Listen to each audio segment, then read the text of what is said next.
मला लगेच इन्फॉर्म करा. Yesterday we have seen the benzene mechanism. The benzene mechanism involves the first elimination and second addition. Okay, we will see the mechanism of this reaction.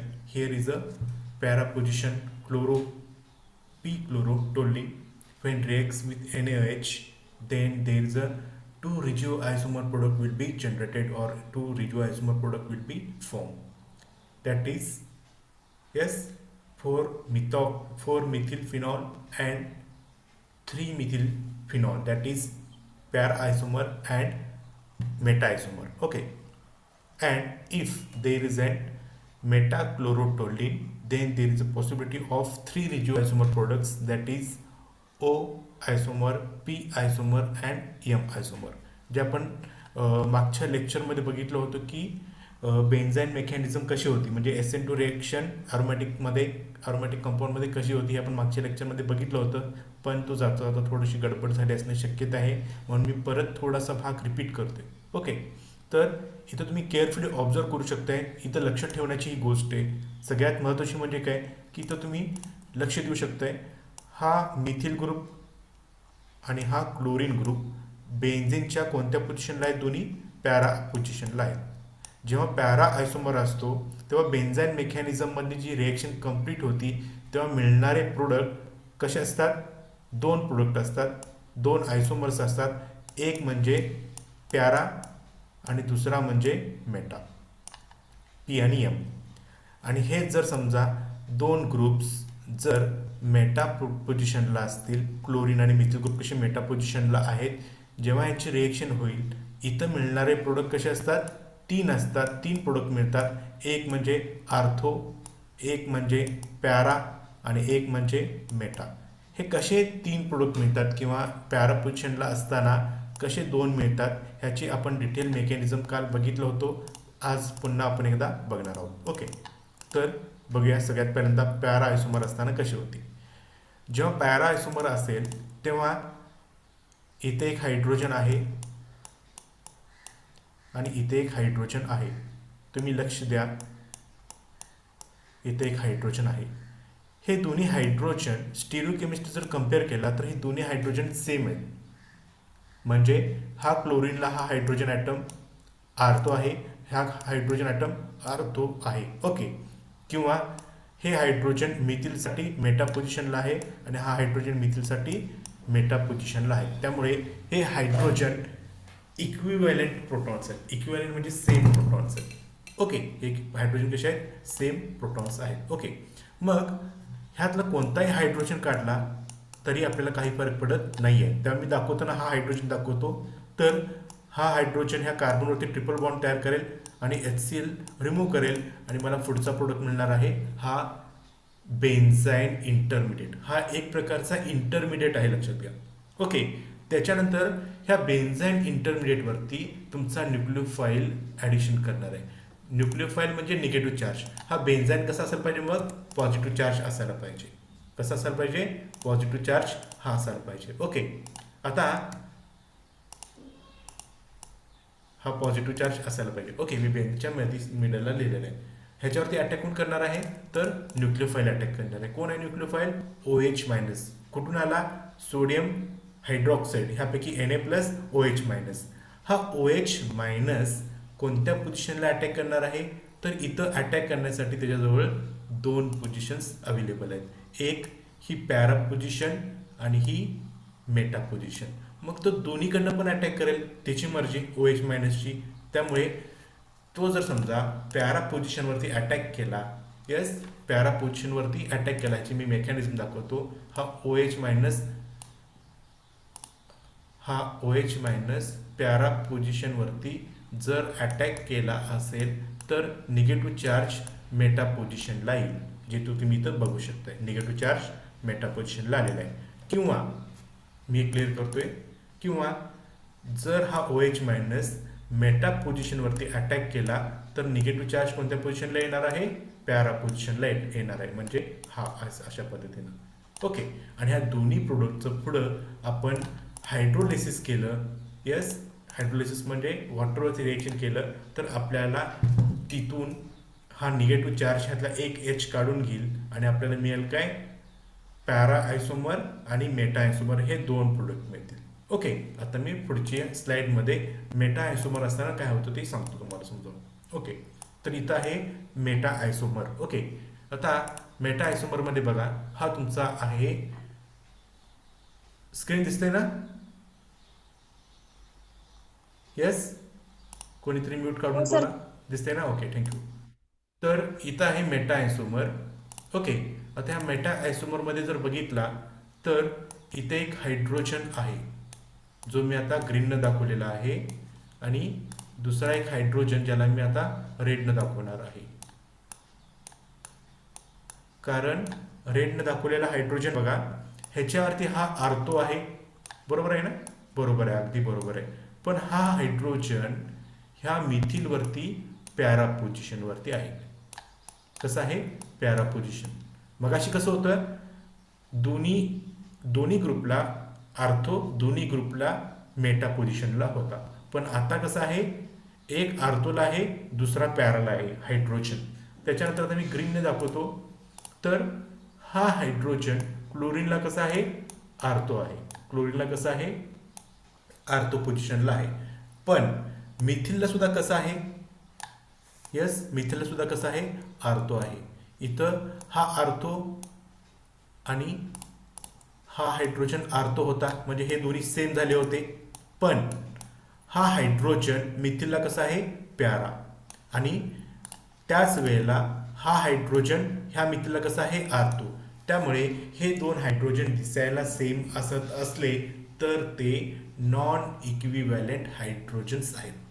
काय आहेत ते? Non equivalent hydrogen. दिसायला same आहेत पण वेगवेगळे properties ते दाखवते. Okay, आता बघा, मी परत एकदा ड्रॉ करतो. हा ग्रीनने आणि दुसरा हायड्रोजन दाखवतो मी, तो रेडने दाखवतो. ओके, आता ह्यातून HCl मॉलिक्यूल बाहेर काढायचं. मग दोन पॉसिबिलिटी आहेत. एक हायड्रोजन जर इथे गेला, इथून हायड्रोजन काढला म्हणजे हा HCl निघून गेला, तर मला कोणता आयसोमर मिळतो. आणि दुसरा मी ग्रीनने दाखवतो, हा हायड्रोजन जर गेला तर हा क्लोरीन आयटम निघून जाईल. तर कशा पद्धतीचे इंटरमिडिएट तयार होतात ते आपण बघूया. इथं दोन इंटरमिडिएट तयार झालेले आपल्याला ऑब्झर्व होतो. जो ग्रीननं दाखवलेला आहे तो ती रिएक्शनचा इंटरमिडिएट इथं दाखवलेला आहे आणि जो रेडनं आहे तो दाखवलेला इंटरमिडिएट आहे वरचा. ओके, आता आपण पोझिशन्स जर कम्पेअर करू, पोझिशन्स काय करू, कम्पेअर करू. आपण नंबरिंग देताना कुठून देतो, 1 नंबर, हा देतो 2 नंबर, हा देतो 3 नंबर आणि हा देतो 4 नंबर. म्हणजे पहिल्या इंटरमिडिएटमध्ये 3 आणि 4 मध्ये काय आहे, ट्रिपल बॉन्ड आहे. 3 आणि 4 पोझिशन कार्बनमध्ये काय आहे, ट्रिपल बॉन्ड आहे. पण खालच्या पोझिशनमध्ये जर बघितला 1, 2 आणि 3, म्हणजे खालच्या इंटरमिडिएटमध्ये 2 आणि 3 नंबरच्या पोझिशनमध्ये ट्रिपल बॉन्ड आहे. मग आता पुढचा तुमचा हा कोण आहे, हा तुमचा आहे न्यूक्लिओफाईल. कोण आहे तुमचा, न्यूक्लिओफाईल. ओके, समजा या न्यूक्लिओफाईलनं 3 नंबरच्या पोझिशनवरती कार्बनवरती अटॅक केला. यस, 3 नंबरच्या पोझिशनच्या कार्बनवरती अटॅक केला तर मला काय मिळेल, मेटा आयसोमर मिळेल. मला काय मिळेल, मेटा आयसोमर. समजा आता मी पहिल्यांदा इथं दाखवतो, खालच्या याला ग्रीन आहे म्हणून. 3 नंबरवरती अटॅक केला तर मेटा आयसोमर मिळेल. 2 नंबरवरती अटॅक केला तर कोणता मिळेल, आर्थो आयसोमर मिळेल. ओके, आता रेडनी दाखवतो. समजा ह्या न्यूक्लिओफाईलनं 3 नंबरच्या पोझिशनवरती अटॅक केला तर काय मिळेल, मेटा मिळेल. पण 4 नंबरच्या कार्बनवरती अटॅक केला तर मला काय मिळेल, पॅरा आयसोमर मिळेल. म्हणून ह्या रिॲक्शन सिक्वेन्समध्ये मला एकूण 3 आयसोमर्स मिळतात. म्हणजे दिसताना आपल्याला 4 दिसतात, त्यापैकी 2 सेम आहेत. कोणते 2 सेम आहेत ह्याला मी मार्क करतो. तर ह्याच्यामध्ये दोन्ही सिक्वेन्समध्ये, दोन्ही रिॲक्शन कंडिशनमध्ये मेटा आपल्याला सेम आहे. एक इथं आर्थो आहे, एक तो पॅरा आहे वरचा आणि खालचा आहे तो आर्थो. अशा पद्धतीनं 3 इंटरमिडिएट मला मिळालेले आहेत. ह्या रिॲक्शनला आपण म्हणणार आहोत बेन्झाईन इंटरमिडिएट. ओके, आता मी पुढे जातो. तर हे होतो, ह्याचा एव्हिडन्स काय, पुरावे काय, प्रूफ काय, बेन्झाईन मेकॅनिझम होता, इंटरमिडिएट होता. तर ह्याचा आपण पुरावा शोधायचा प्रयत्न केला. तर इथल्या एक्झाम्पलमध्ये तुम्ही बघू शकता, ह्या उदाहरणामध्ये तुम्ही बघू शकताय. तर इथे कुठेही हा तुमचा लिव्हिंग ग्रुप आहे, हा तुमचा क्लोरीन हा कोण आहे, लिव्हिंग ग्रुप आहे. मात्र इथे मी ब्लूने दाखवतो मिथिल, म्हणजे इथं हायड्रोजन नाही आहे, नॉन हायड्रोजन कंपाऊंड आहे. इथं सुद्धा नॉन हायड्रोजन कंपाऊंड आहे. इथं हायड्रोजन असता तर इंटरमिडिएट बेन्झाईन तयार झाला असता, बरोबर आहे ना. जिथे मी ब्लूने दाखवलेलं आहे तिथं हायड्रोजन असता तर HCl निघून गेला की बेन्झाईन इंटरमिडिएट तयार झाला असता. पण इथं हायड्रोजन नसल्यामुळे इथं कोण आहे, मिथिल ग्रुप आहे. मिथिल ग्रुप असल्यामुळे इथं कोणताही रिॲक्शन होणार नाही आहे. आणि रिॲक्शन होणार नाही आहे ह्याचा अर्थ काय की मागच्या रिॲक्शन सिक्वेन्समध्ये बेन्झाईन इंटरमिडिएट तयार होतो, समजलं. आणि दुसरी आहे इंटरमिडिएटवरती रिॲक्शन. हा जो बेन्झाईन इंटरमिडिएट तयार झाला होता त्याची रिॲक्शन जर आपण फ्युरॅनवरती करू, फ्युरॅन इथं आपल्याला एक, तुम्ही BSc3ला असताना बघितलेलं आहे, डिल्स अल्डर रिॲक्शन होती. डिल्स अल्डर रिॲक्शन होती आणि आपल्याला डिल्स अल्डर अडक तयार होतो. जर डिल्स अल्डर अडक तयार होत असेल तर तो काय इंडिकेट करतो की इंटरमिडिएट जो तयार झालेला आहे तो बेन्झाईन इंटरमिडिएट तयार झालेला आहे, हा त्याचा प्रूफ होईल. ओके, आता मी पुढच्या स्क्रीनवर स्लाइडवरती जातो. आता इथं आपण बघणार आहोत इंट्रामोलिक्युलर बेन्झाईन इंटरमिडिएट. म्हणजे काही रिएक्शनमध्ये इंट्रामोलिक्युलरली बेन्झाईन इंटरमिडिएट तयार होतो, तो डिकम्पोज होतो आणि आपल्याला बेन्झाईन इंटरमिडिएट मिळतो. कशा पद्धतीचा, तर इथं आपण एक रिएक्शन बघूया. Here the reaction between anthranilic acid, बघा हा अँथ्रानिलिक ॲसिड आहे. ओके, तर ह्या अँथ्रानिलिक ॲसिडची रिएक्शन जर आपण अमिल नायट्राईटवरती करू, काय करू, अमिल नायट्राईटवरती करू, तेव्हा काय होतं की हा जो अमाइन ग्रुप जो आहे, हा अमाइन ग्रुप ह्याचं कन्व्हर्जन नायट्रो ग्रुपमध्ये बनतो, N2 ग्रुपमध्ये बनतो, ज्याचं नाव आहे डायझोनियम सॉल्ट. त्याचं नाव काय आहे, डायझोनियम सॉल्ट. आणि या डायझोनियम सॉल्टला थोडीशी हीट द्या, काय द्या, थोडीशी हीट द्या. हीट दिली की काय होईल, ह्यातनं नायट्रोजन गॅस आणि कार्बन डायऑक्साईड गॅस, म्हणजे अशा पद्धतीनं हीट दिल्यानंतर ह्याची मी मेकॅनिझम दाखवतो. हा O- इथं डबल बॉन्ड तयार करेल, त्याच वेळेला इथून परत O- परत डबल बॉन्ड तयार करेल आणि हा डबल बॉन्ड शिफ्ट होईल, म्हणजे ह्यातनं पहिल्यांदा कार्बन डायऑक्साईड निघून जाईल. कार्बन डायऑक्साईड निघून गेल्यानंतर नायट्रो ग्रुप हा गुड लिव्हिंग आहे, तो नायट्रो ग्रुप निघून जाईल आणि आपल्याला मिळेल काय, हा बेन्झाईन इंटरमिडिएट. ह्याला आपण म्हणणार आहोत इंट्रामोलिक्युलर बेन्झाईन इंटरमिडिएट, म्हणजे स्वतःहून तयार झालेला हा इंटरमिडिएट आहे. ओके, त्याच्यानंतर ह्याची रिएक्शन जर आपण MEOH वर केलो, आता हा सबस्टिट्यूट बेन्झाईन नाही आहे, कोणता नाही आहे, हा सबस्टिट्यूटेड बेन्झाईन नाही आहे, त्यामुळे इथं आपल्याला मिळणारा प्रोडक्ट हा एकच असेल, समजलं ना. हा इथं अटॅक केला काय किंवा हा इथे अटॅक केला काय, मिळणारा प्रोडक्ट हा एकच असणार आहे आणि तो म्हणजे ॲनिसोल हा प्रोडक्ट आपला असणार आहे. याला आपण म्हणणार आहोत इंट्रामोलिक्युलर बेन्झाईन इंटरमिडिएट. ओके, आता मी पुढे जातोय. आता आपण अरोमॅटिक कंपाऊंडमध्ये SN2 रिएक्शन बघितलो. आता आपण बघणार आहोत SN1, ज्याचं शॉर्टली आपण लिहू शकतो ArSN1, अशा पद्धतीची reaction, nucleophilic aromatic substitution reaction. हे जर बघितलं तुम्ही, न्यूक्लियोफिलिक अरोमॅटिक सबस्टिट्यूशन रिएक्शन, ह्या रिएक्शन खूप कमी आहेत, त्याला आपण म्हणतो काय, व्हेरी रेअर रिएक्शन्स, म्हणजे सगळ्या आपल्याला म्हणजे मॅक्सिमम बघायला मिळतात त्या सगळ्या SN2 असतात, SN2 प्रकारमध्ये असतात न्यूक्लियोफाईलमध्ये, अरोमॅटिकमध्ये. पण अरोमॅटिकमध्ये SN1 म्हणजे काय, rate of reaction depends upon only one reactant molecule, आणि ओनली वन रिएक्टंट मोलिक्यूलच्या रिएक्शन्स फार कमी आहेत, एक्सेप्शनल डायझोनियम सॉल्ट. एक्सेप्शनल काय, डायझोनियम सॉल्ट. डायझोनियमचा अर्थ काय, डाय म्हणजे काय, दोन, अझो म्हणजे काय, अझो म्हणजे नायट्रोजन, अझो म्हणजे कोण, नायट्रोजन, त्याचा सॉल्ट म्हणजे हे दोन नायट्रोजन, म्हणजे ह्याचं डायझो, आणि तो साल्ट बनवेल तेव्हा आपल्याला अशा पद्धतीचा मोलिक्यूल आपल्याला ऑब्झर्व होईल, अशा पद्धतीचा, ज्याला आपण म्हणणार काय आहोत, डायझोनियम सॉल्ट.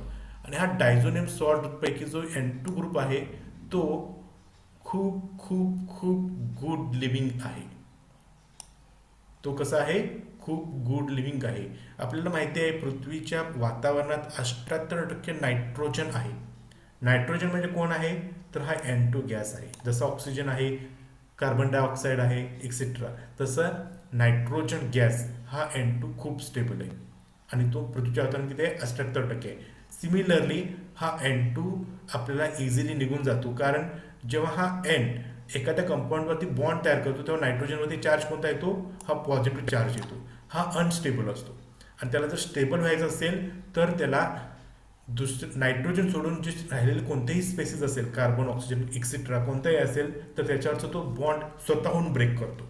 काय करतो? तो स्वतःहून ब्रेक करतो आणि N2 हा स्टेबल मॉलिक्यूल तयार करतो आणि ॲज इट इज राहतो. त्यामुळे हा न्यूक्लिओफाईल तुमच्या त्या कंपाऊंडवरती अटॅक करेल, ह्या कंपाऊंडवरती अटॅक करेल आणि N2 ला रिमूव्ह करेल आणि आपल्याला मिळेल काय?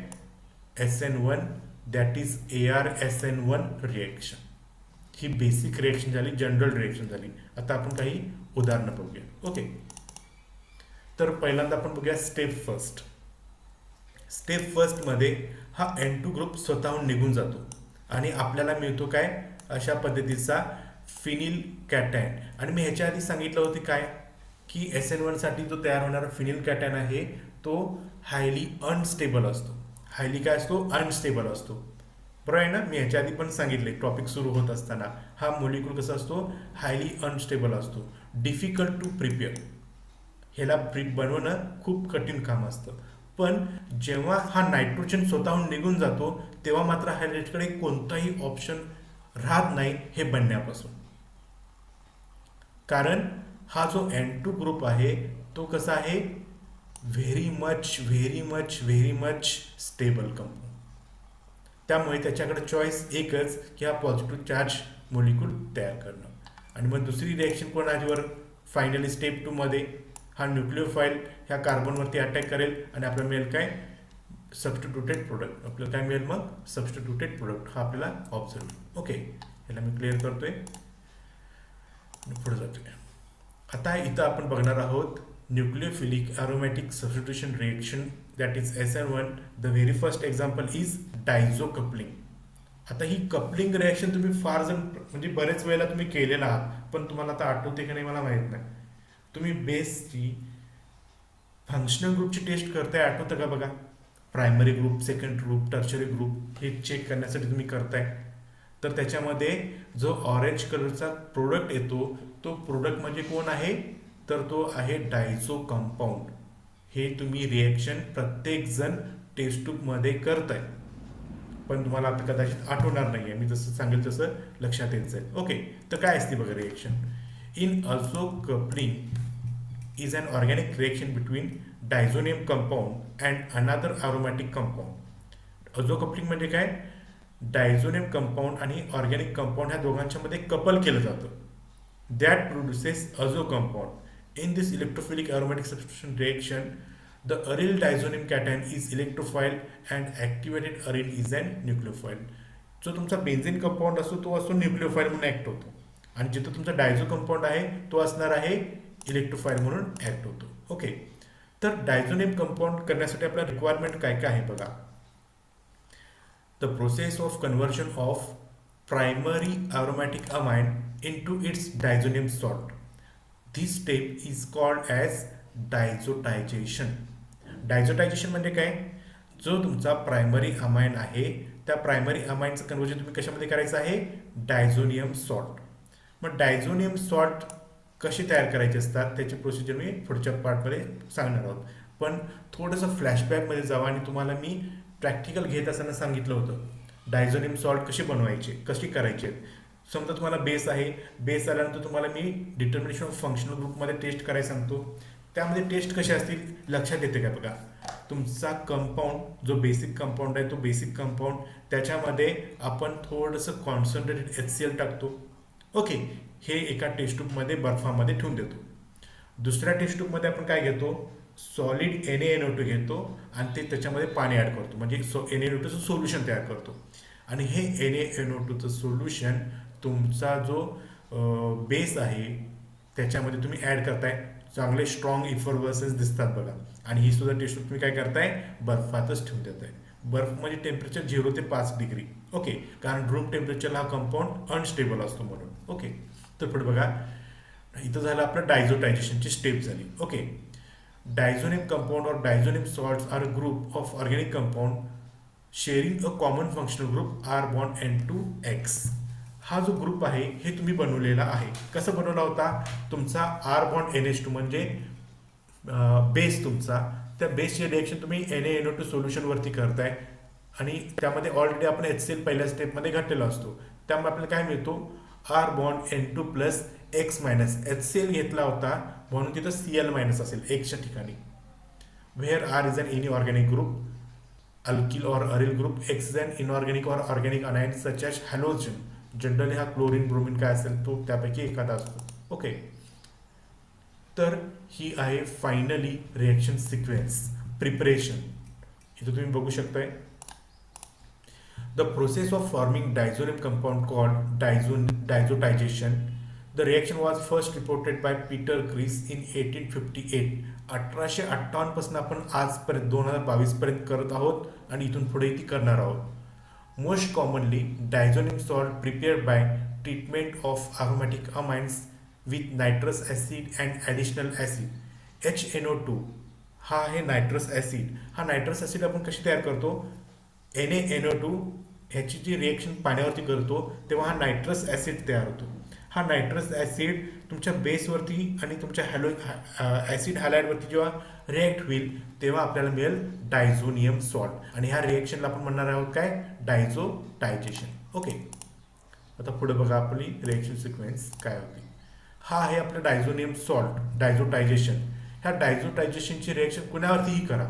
आता आपण लॅबमध्ये बीटा नॅप्थॉलवरती करतो.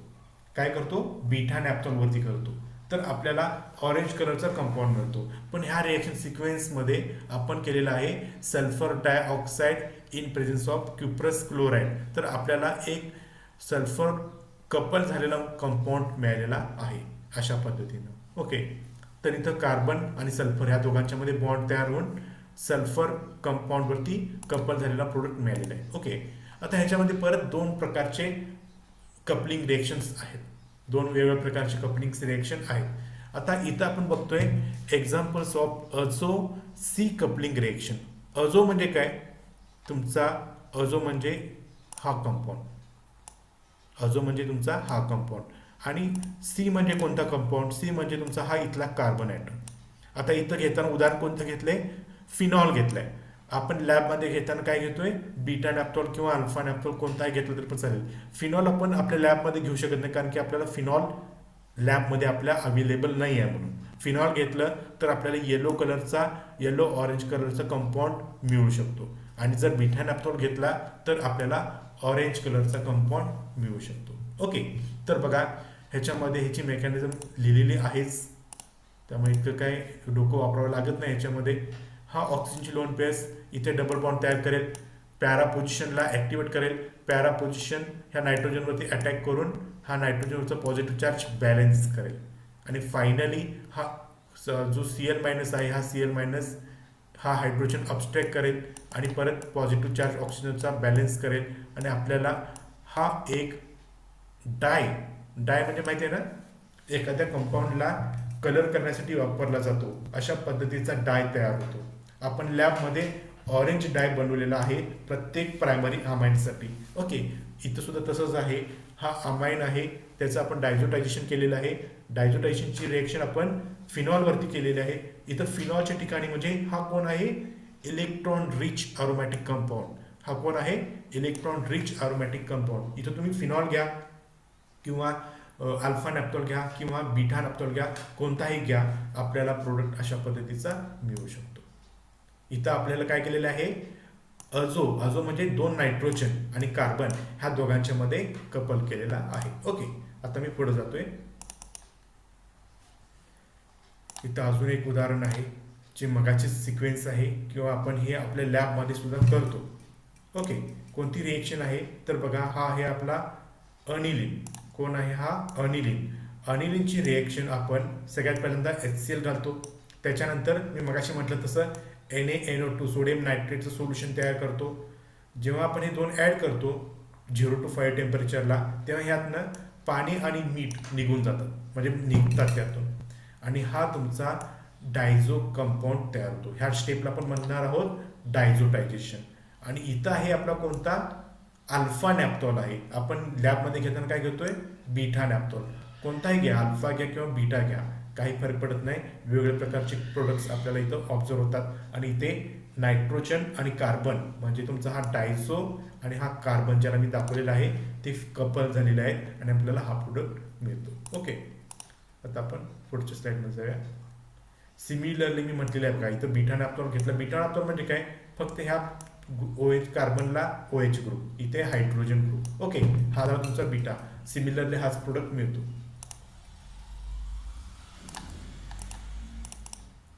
आता दुसरं एक्झाम्पल आहे examples of azo and nitrogen couple. Azo म्हणजे काय, एन डबल बॉन्ड किंवा N ट्रिपल बॉन्ड N, आणि त्याची कपलिंग कोणावरती, तर त्याची कपलिंग परत नायट्रोजनवरती. ओके, इथं तुम्ही बघू शकताय हा आहे आपला डायझो कंपाऊंड, आणि ह्याची रिएक्शन कोणावरती केलेलं आहे, आपण अनिलीनवरती केलेलं आहे. तर ह्याची मेकॅनिझम जर तुम्ही बघितलात तर हा नायट्रोजन, त्याचा pH आपल्याला ग्रेटर दॅन 7 ठेवायला पाहिजे, म्हणजे अल्कलाईन करायला पाहिजे. तर हा नायट्रोजन ह्या नायट्रोजनवरती अटॅक करेल.